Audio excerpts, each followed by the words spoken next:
Crypto funds pull in $858 million as Clarity Act.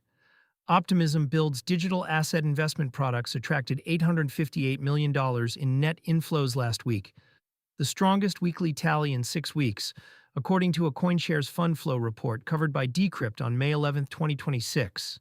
The trigger named in the report was a Senate stablecoin agreement and renewed progress on the Clarity Act, the broader market structure bill working through Congress. The inflow comes against a soft price tape. As of May 11, 2026, Bitcoin trades at 81,179, up 0.4% on the day.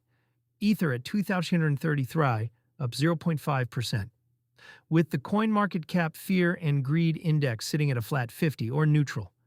In other words, the money is moving even though spot prices are not, which is the part worth paying attention to. Fund flows running ahead of price. The $858 million figure is a 6-week high, not an all-time high, and it lands while majors are barely moving on a 24-hour basis.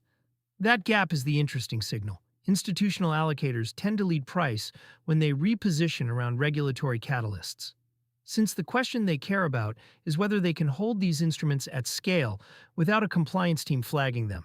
A Senate stablecoin deal answers a piece of that question for the dollar-denominated leg of the market.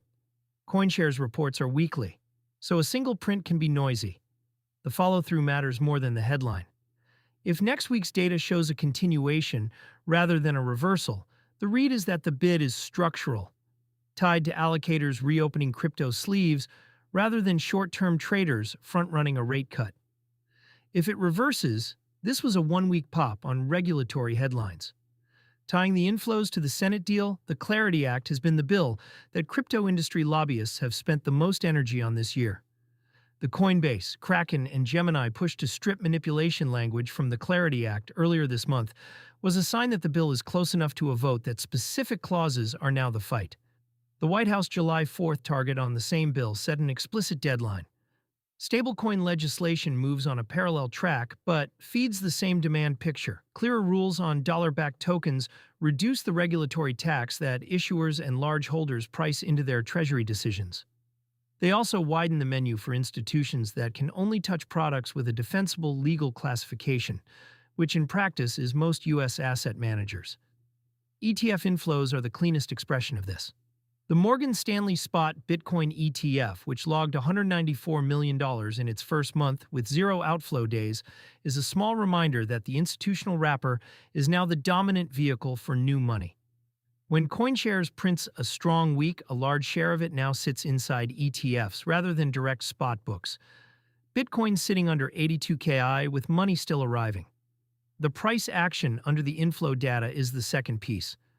Bitcoin at 81,117 is well below the highs of earlier this year, and the 7-day move of plus 2.84% is positive but unremarkable. Yet money is arriving. 2 readings of that.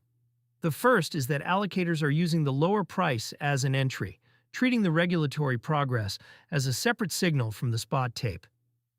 They are not paying up. They are buying when sentiment is neutral. The second is that the inflows are concentrated in instruments that mute the price impact. Spot ETFs that mostly net against authorized participant flow, and institutional separately managed accounts that buy on a schedule rather than chasing intraday moves. In that case, the price wakes up later, after the cumulative position builds. Either interpretation supports the same trade thesis, which is why the CoinShares print is being read as a vote of confidence, rather than a contrarian indicator. Open questions. A few things still need to settle before this counts as a regime change rather than a regulatory bounce. First, the Senate stablecoin agreement is a deal, not a law.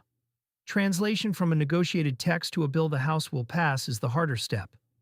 Second, the Clarity Act still has the manipulation language fight unresolved, and the industry's own coalition is not aligned on every clause. A version that passes with weak market conduct provisions is a different product than one with strong provisions, and allocators will price both differently. Third, the inflows are concentrated.